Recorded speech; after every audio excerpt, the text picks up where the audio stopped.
Pune police आणि आंबेडकर यांच्यात वाद चिघळलाय। दलित महिलेला जातीवाचक शेरेबाजी केल्याचा पोलिसांवर आरोप आहे। पोलिसांवर गुन्हा दाखल करण्याची मागणी केली जाते आहे।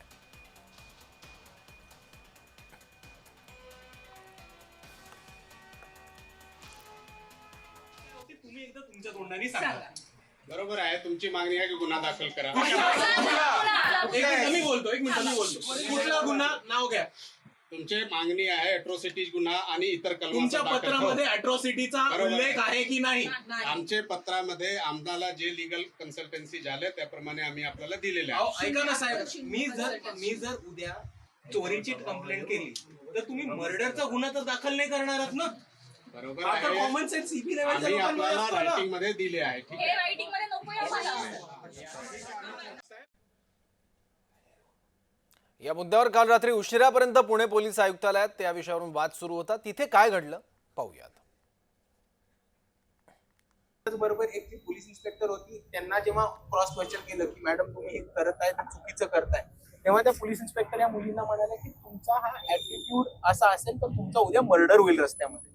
अशा प्रकारच्या मोठ्या धमक्या या पोलीस प्रशासनाने इकडच्या मुलींना दिल्या। इकडे संभाजीनगरची किंवा औरंगाबादची जर टीम पुण्यात आली असेल तर त्याला काहीतरी ऑफिशियल कॉरेस्पॉन्डन्स असतं।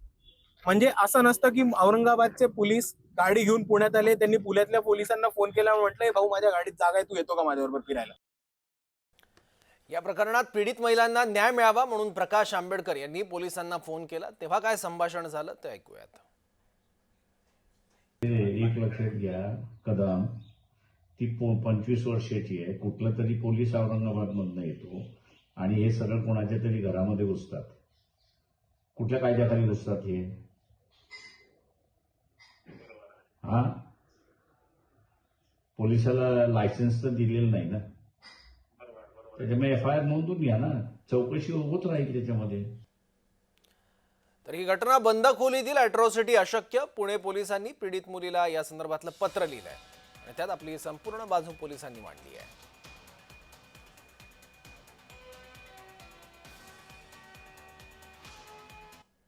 सुजाता आंबेडकर, त्यांच्या आई, या सगळेजण जे आहेत यासह असंख्य कार्यकर्ते पहाटे 3 वाजेपर्यंत गुन्हा दाखल करा या मागणीसाठी पुणे पोलीस आयुक्तालयामध्ये बसलेले होते। पोलीस आयुक्त रंजन कुमार शर्मा देखील त्या ठिकाणी बसलेले होते, परंतु अशा पद्धतीने गुन्हा दाखल करता येत नाही, कारण का हे पब्लिकली हे झालेलं नाही आहे। एका रूममध्ये हा सगळा प्रकार घडलेला आहे, त्यामुळे तिथे पुरावे जे आहेत ते नाही आहेत आणि त्यामुळे अशा प्रकारे अॅट्रॉसिटीचा गुन्हा दाखल होऊ शकत नाही, अशा प्रकारचं मत जे आहे ते पुणे पोलिसांकडून दिलेलं पाहायला मिळत होतं।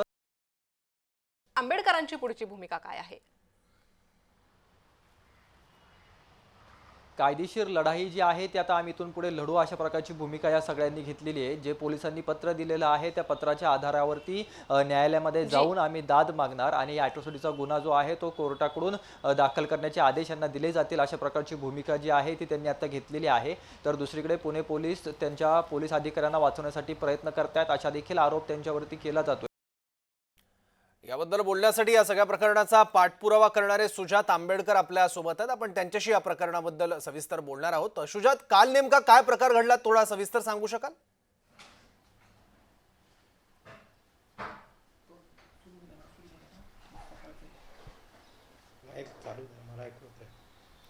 सुजात, माझा आवाज येतोय तुम्हाला?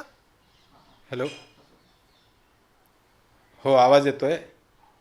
काल काय प्रकार घडला त्यावर एकदा प्रकाश टाकाल का? सविस्तर सांगाल? तुम्ही तिथे होतात पोलिसांशी बोलताना। हे बघा, हो, तर सगळ्यात पहिले हा जी घटना घडली पोलिसांनी घरात घुसून आणि तपास घेण्याची आणि या मुलींना टॉर्चर करण्याची, ही घटना घडली 1 ऑगस्टला।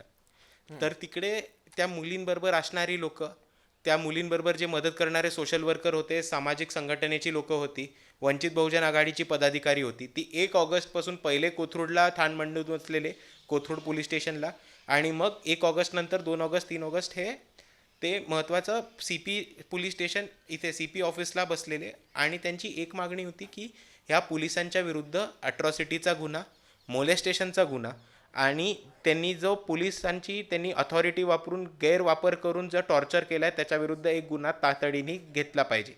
आम्ही इतके आग्रह करून, आम्ही पोलिसांशी लढून विनंती करूनही पोलिसांनी ही भूमिका घेतली की आम्ही अॅट्रॉसिटीचा गुन्हा दाखल करणार नाही किंवा कोणताही गुन्हा दाखल करणार नाही। ही आता अशी कालची घडलेली घटना आहे। तुम्ही जेव्हा पोलिसांना अॅट्रॉसिटी बद्दल विचारलं तेव्हा पोलिसांनी काय पत्र लिहिलंय ते आपण बघितलंय, पण पोलीस स्टेशन मधलं सीसीटीव्ही फुटेज वगैरे पोलिसांनी समोर ठेवलंय का किंवा त्याची मागणी तुम्ही केली का? हे बघा, आम्ही कोथरूड पोलीस स्टेशन मधल्या सीसीटीव्हीची मागणी केलेली, पण पोलिसांनी त्या मुलींना अशा खोलीत डांबून ठेवलेलं मुद्दामून जिकडे सीसीटीव्ही नव्हतं. आपल्या सर्वांना माहिती आहे की पोलीस स्टेशनमध्ये अशी एक खोली असते जिकडे 3rd डिग्री टॉर्चर हे चौकशीच्या वेळेस दिलं जातं, इंटरोगेशनच्या वेळेस दिलं जातं. वॉरंट नसताना, त्या मुलींच्या विरुद्ध कोणताही पुरावा नसताना ह्या खोलीमध्ये त्यांना एक 3-4 तास डांबून ठेवलं आणि त्यांचं टॉर्चर केलं, त्यांना मारहाण केले. पण त्याचा सीसीटीव्ही फुटेज नाही आहे, कारण त्यांनी पोलिसांनी जाणून बुजून त्या मुलींना असं खोलीत ठेवलेलं जिकडे सीसीटीव्ही लावलं गेलं नव्हतं. सुजात, पोलिसांनी जे पत्र लिहिलंय त्या पत्रामधला मजकूर आपण बघितला तर पोलिसांचं म्हणणं आहे की आम्ही सगळ्या कायदेशीर प्रक्रियेला आधारभूत मानूनच सगळा रिस्पॉन्स या प्रकरणात दिलेला आहे. तर त्याचं खंडन नेमकं तुम्ही कसं कराल? तुम्ही जाब विचारला पोलिसांना, पण पोलीस आपल्या भूमिकेवर ठाम आहेत आणि त्यांनी लेखी स्वरूपात सुद्धा ते दिलंय. हे बघा सर, आता तुम्हाला सांगतो मुद्दा काय. आमची ही मागणी होती की तुम्ही सगळ्यात पहिले एक आमची कंप्लेंट लिहून घ्या, आमची एक तक्रार लिहून घ्या. आणि आमच्या त्याच्या तक्रारीमध्ये 3-4 वेगवेगळे गुन्हे होते की एकतर मोलेस्टेशन केलं, मुलीच्या अंगाला छेडछाड केली, विदाऊट फिमेल पोलिसनी या मुलींची झडती घेतली, त्यांच्या सामानाला, त्यांच्या कपड्यांना, त्यांच्या वस्तूंना हात लावला. हे एका बाजूला झालं. पोलिसांनी जी मारहाण केली, पोलिसांनी जे टॉर्चर केलं त्याची दुसरी तक्रार झाली. त्याच्याचबरोबर ज्या जातीवाचक शिव्या दिल्या आणि ज्या त्या पोरी दलित समाजाच्या होत्या म्हणून त्यांना जी वाईट टॉर्चर ट्रीटमेंट दिली गेली त्याच्याबद्दल आम्हाला अट्रॉसिटी दाखल करायची होती. आता आम्ही पोलिसांना काल असं म्हटलं होतं की जोपर्यंत तुम्ही कंप्लेंट देत नाही, कंप्लेंट लिहून घेत नाही, तोपर्यंत आम्ही ही पोलीस स्टेशन सोडणार नाही, आम्ही CPच्या ऑफिसमधून हलणार नाही. असं नसेल करायचं तर किंबहुना आम्हाला हे लिहून तरी द्या की आम्ही कोणत्याही प्रकारची तक्रार घेऊ नाही शकत. आता पोलिसांनी आम्हाला जेव्हा लिहून दिलं की ते कोणत्याही प्रकारची तक्रार लिहून देऊ नाही शकत, आणि त्यांनी त्याच्यामध्ये असंही सांगितलं की त्यांनी जेव्हा तपासणी केली त्यांना त्यांच्यात असं आढळलं की ह्या घडलेला प्रकार घडलाच नाही. आता साहेब, आपण टेक्निकॅलिटीजकडे येऊयात. टेक्निकॅलिटीजमध्ये आपल्याला लिगल साईड ही कळेल, आपल्याला न्यायाची बाजू आणि संविधानिक बाजू ही कळेल की पहिले FIR दर्ज केली जाते, पहिले कंप्लेंट केली जाते, पहिले स्टेटमेंट घेतलं जातं आणि मग त्याच्या आधारावरती पुढे जाऊन चौकशी केली जाते. इकडे पोलीस म्हणतायत की त्यांनी पहिलेच चौकशी केली म्हणून कोणत्याही आधारची ते कंप्लेंट घेऊ नाही शकत आहेत. आता जर कंप्लेंटच नाही झाली तर त्यांनी चौकशी कशाच्या आधारावर केली आणि कोणाची केली नेमकी, हा पहिला मुद्दा उपस्थित राहतो. आणि दुसरा मुद्दा ठामपणे आपल्याला मी सांगू इच्छितो की BNS सेक्शन 74 किंवा जो जुना IPC सेक्शन 354 होता आणि त्याचबरोबर अट्रॉसिटी ॲक्ट 31R 31S आणि 2018च्या मद्रास हायकोर्टमध्ये झालेल्या जजमेंटच्या नुसारच्या अमेंडमेंट, अट्रॉसिटी ॲक्टमधला 18A हे सांगतं की पोलिसांना कोणत्याही प्रकारचा अधिकार नाही आहे अट्रॉसिटीची कंप्लेंट नाकारायचा. पोलिसांना कॉन्स्टिट्यूशनली आणि संविधानाने हे सांगितलंय की अट्रॉसिटीची जेव्हा तक्रार येते तेव्हा सगळ्यात पहिले त्यांना ती लिहून घ्यायला लागते आणि मग त्याच्यावरती पुढे ते तपास करू शकतात. पण पोलिसांना हे बंधनकारक आहे की त्यांनी तिकडच्या तिकडे ती तक्रार लिहून घेतली पाहिजे. दुसऱ्या बाजूला जो 2018चा मद्रास हायकोर्टचं जे जजमेंट होतं त्याच्यामध्ये असं पण सांगितलं होतं की there is no preliminary inquiry required. याचा अर्थ असा होतो की अट्रॉसिटीची तक्रार घेताना पोलिसांना ती तक्रार घ्यायला लागते, त्याच्या आधी कोणताही तपास गरजेचा नाही. तर आता जेव्हा पोलीस आम्हाला हे लिहून देतात की आम्ही तपास केलाय आणि ह्याच्यामध्ये आम्हाला काही आढळलं नाहीये आणि म्हणून आम्ही अट्रॉसिटीची तक्रार लिहून घेऊ नाही शकत, तेव्हा पुणे पोलीस आणि CPचं ऑफिस हे BNS section 74, IPC section 354, atrocity act 31R 31S आणि 2018चं 18A अमेंडमेंट अट्रॉसिटी ॲक्टमधल्या या सगळ्या कायद्यांचं आणि कलमांचं पुणे पोलीस उल्लंघन करते आणि त्याच्याबद्दल आम्ही नक्कीच कोर्टात जाऊ. पण सुजात, माझा आणखी एक प्रश्न आहे. अर्थात पोलिसांनी जी बाजू मांडली आहे त्याबद्दल मी प्रश्न विचारेनच, पण काही मुली तक्रार करायला येतात, त्यांची तक्रार न घेतात त्यांना जातीवाचक शिवीगाळ नेमकी का केली जाते? ती केल्यानंतर त्याविरोधात जर मुली तक्रार करतायत तर ती तक्रार का घेतली जात नाही? यामागं काय कारण वाटतात तुम्हाला? हे बघा, ते जे औरंगाबादवरनं टीम आलेली त्याच्यामध्ये एक रिटायर्ड पोलीस होते.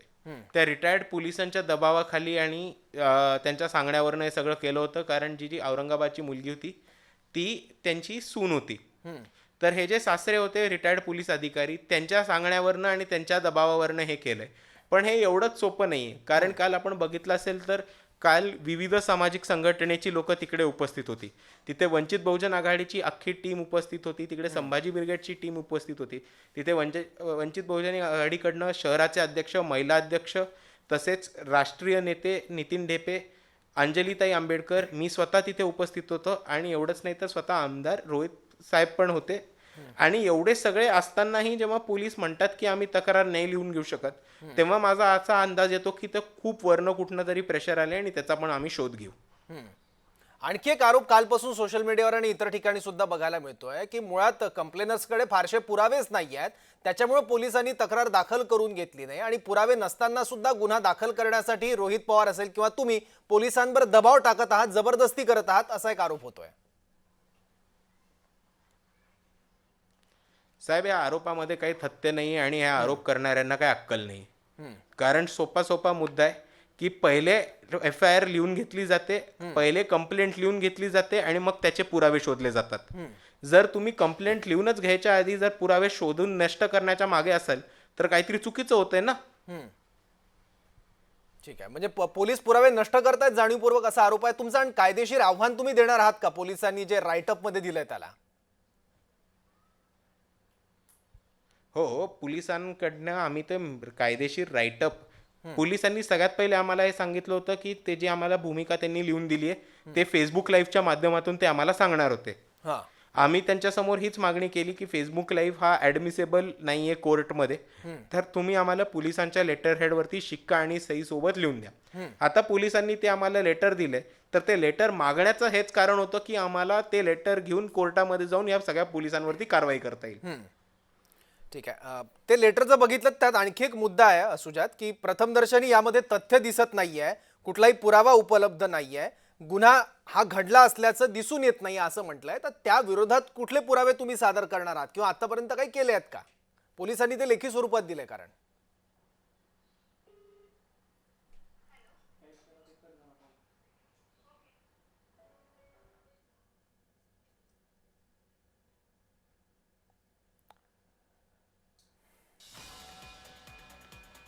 ठीक आहे, काही कारणांमुळे सुजात यांच्यापर्यंत आपला आवाज जात नाहीये, पण त्यांची भूमिका आपल्यापर्यंत